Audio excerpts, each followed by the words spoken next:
company is not going to do this. What do?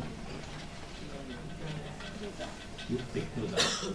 So understand this. B-School is giving you a toolbox. It's also giving you a visa and a passport. A visa and a passport to far easier than other qualifications change sectors, change profiles, change jobs. A set of tools that you could, and by the way, any of you who actually go into even finance, you will find that perhaps all that you do even in the second year is not enough. I know several people from my batch who actually went and further did a CFA, who wanted to get into especially things like equity analysis, investment banking, those sort of areas. So what B-School is telling you is, hey, it's giving you a roadmap or a map of these are various tools available. When you need it, you know which ones to go back to and go deeper into it. It's not going to give you answers for everything. No, I think that's an unrealistic expectation. And nothing stops you. You can do that research on your own, right? Whether it's in-person physical research, whether it's online research, you've got your free time. Use that to build up your knowledge base on that area. And you know, there are these groups, Google groups, etc., bootstrappers, you know, doing various things. They even meet up at places. So I think you could connect with some of them, you know, to find out what kind of problems they face, and particularly when it comes to getting funding, etc. Kya hota hai? Are you guys aware of Udacity, Coursera? Yeah. If there's stuff there which makes sense, please do those courses. That's an add-on, right? Some of you you'd asked that question, how do I differentiate myself in a certain area? Or you said about market research, right? Do advanced courses there, or even if it's the MIT open courseware sort of tools and resources available. And by the way, you're not just competing with the other 239 people of your batch. That company is making a decision versus, you know, several other B-School campuses that they're also visiting.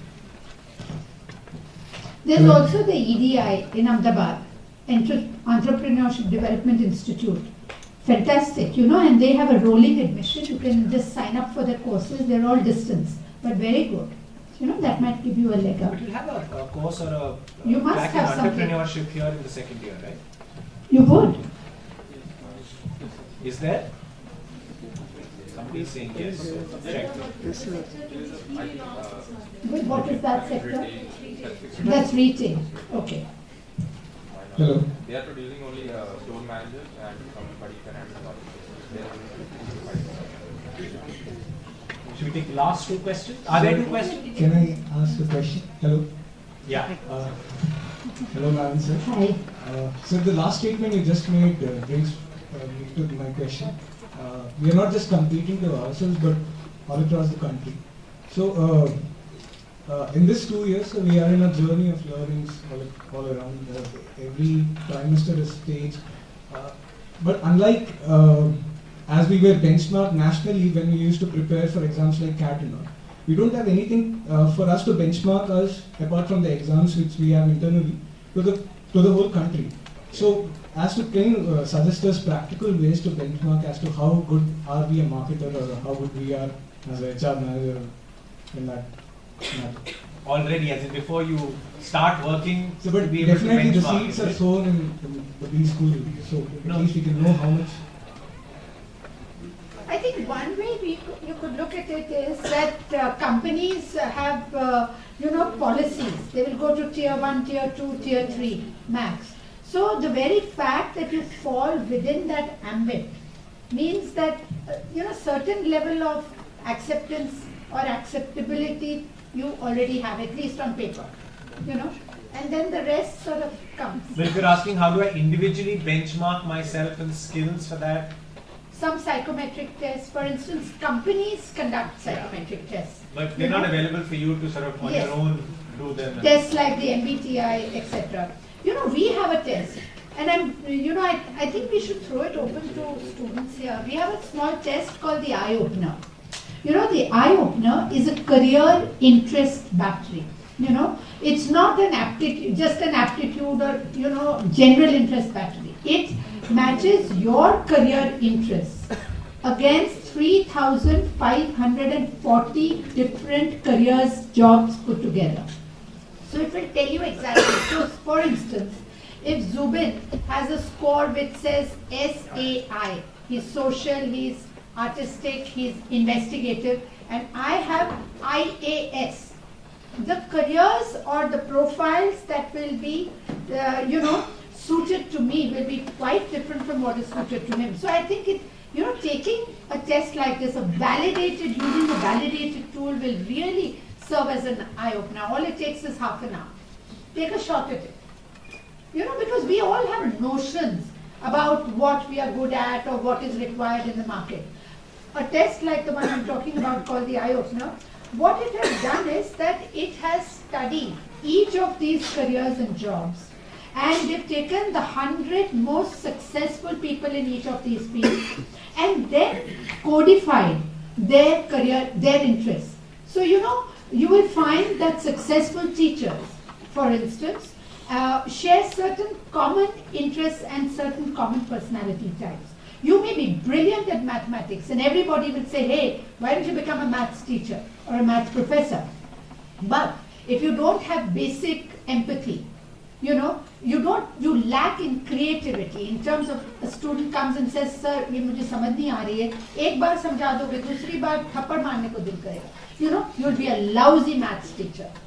But somebody gets only 75% in maths, but has this, hey, you didn't understand it this way, why don't we try this? Or why don't we look at it this way? You'll be a far better maths teacher than someone who has 100 out of 100 in maths. So, we have scientific validated tools like this. Please feel free to use it. It's a simple test. You can get it online. It takes all of 30-35 minutes to do, and we will process it and send you a detailed individual 24-page report which will serve as a roadmap for the rest of your careers. So do feel free, and the way to get it is simple. Just send a blank email to testcaring@gmail.com. TESTCARING. Caring is the acronym for Career Guidance India. So testcaring@gmail.com, and it will automatically pop into your inbox. Do it in your own time. No preparation needed. No high score, low score. So don't fake your way through it. The only condition is that you do it with 100% honesty and spontaneity. Just send it to us and you see the report and you just see how it opens your eyes. So does the first year PlaceCom essentially run the second year's final placements? And the students, how does it work? How does the second years, who organizes and all the volunteers and all come from the first years, right? During the second year's placement? So the second years itself do it, not the first year. So perhaps just a suggestion that, but we'll have a placement committee which also is from the first year. So not just the first year's PlaceCom, but also some volunteers who will be, you have companies coming in, just sort of escorting them in and out for their presentations and things like that. So the first years also then get some insight, they get to interact, they're a little more closely involved. So they're also seeing the kind of profiles that are available. And if possible, some of the first years do also sit in on those presentations of the second years. We'll definitely give it to the CCR groups, and you will be, after this session, you'll be meeting those people also. Okay, the CCR heads and other people. One last question can we have from her? That you have given it to her. Okay, please ask the last question. Okay. Hello sir, I wanted to know how is the recruitment of demand of professionals in the field of green jobs and sustainability, as most of the corporates are working there. And there has been quite a good growth of professionals and growth rate of green jobs. So how do you see the profiles, and how should we approach the corporates sustainability recruiting or such carbon emission and carbon credits and such issues? Okay, if it's specifically on carbon emission, carbon credits, consultancy, etc., stuff like that, there are some, there is a course that you can do on it. I think it's even an online course that you can. Though the larger number of green jobs, quote unquote, will be open more to people who do have a science background, right? Because when you're looking at how do we create, either install a new process or a system which is far less polluting, or modify an existing process to make it less polluting, right? And there's again two sides to this area. There's something called the dirty side and the clean side. The dirty side is doing the cleanup. The clean side is developing technologies, cleaner technologies, right? And then within those companies, there will be a whole lot of jobs. Whether it's marketing, whether it's finance, whether it's strategy, whether it's planning. So it's a company which sells solar photovoltaic cells, right? Now, technically, every job in that company is a green job, right? So you'll find avenues such as that, but if you're specifically saying, hey, do I get into consulting for carbon credits and things like that, those are there. And typically, those are, there's another area actually also which you can get into. There are companies which do audits. Environmental audits. Right. Yeah. Right, so those specific companies which actually do these audits, those are your target companies, where you're able to use. So, and by the way, around this whole certification, even for things like ISO and process certifications, there are opportunities for employment at both sides. The companies which actually provide the certification and the companies which handhold companies who want the certification. So, there's the company which provides you the process certification, then there are consultants who help you get your process and documentation and things in place in order to be eligible to get that certification. Also, since your program happens to be one of the few programs, it's easier to market yourselves. Unlike other these things where there are 10,000 B schools offering the same profile. I want to ask my last question to Guru ma'am. Ma'am, many students have fear of stage fear and interview fear. So what is your personal message or suggestion to those students? Oh, good one, really good one. Because, shall I tell you an honest confession? Number one, the fear of public speaking is next only to the fear of death for most people. Honestly, and this is worldwide. I cannot tell you how and with what difficulty I overcame my fear of public speaking. The first time I had to go for a television interview, it was for BBC. कोई ऐसा नहीं कि दूरदर्शन से शुरू कर रहे हो कुछ भी चल जाएगा. It was BBC, no less. First time I was going into a TV studio. So it was on women in publishing. My family business is publishing. I was doing books on careers. So it was women in publishing and why there are not enough women in publishing. तो मैंने सब argument prepare करके रखा था. Smart quotes also that what men can do, women can do better and blah blah blah and all of that. करके तैयार होके मैं गई. Now 2 घंटे लग गए वो lights, blessed lights were not being set up. So by then I was sleepy. They didn't have coffee. They didn't have tea. I had lost interest. Okay.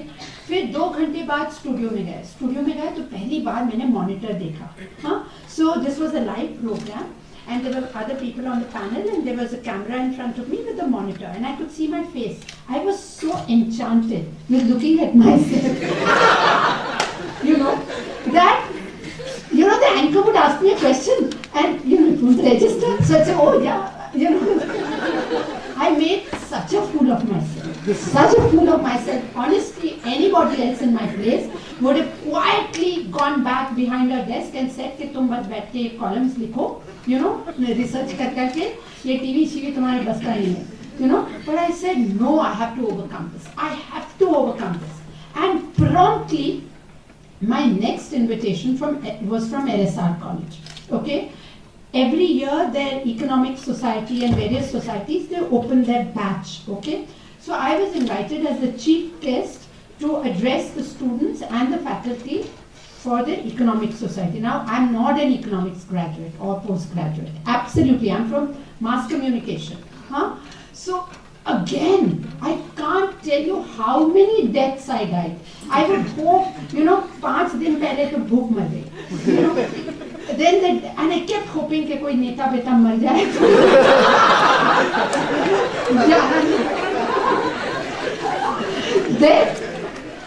डरते I went. My office and NSR are very close by.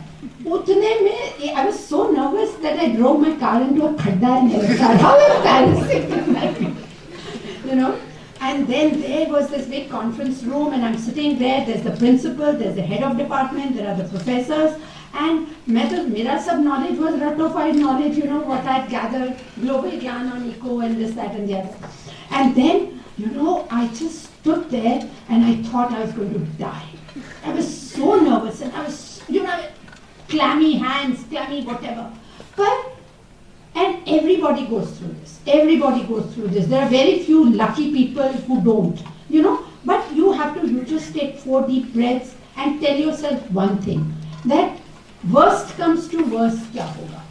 Log has lenge na. That's all. Second worst comes to worst, they'll not call you again. Maar to nahi dalenge, you know. So with that thought, you know, I took a deep breath, had a sip of water, began. Starting trouble, sabko hoti hai. But after that, you know, once you get into the bit, and you have to do it again and again and again. And you know, by now, I must have done at least 1,000 television programs. 99 per mera ye, a program that I anchor, you know.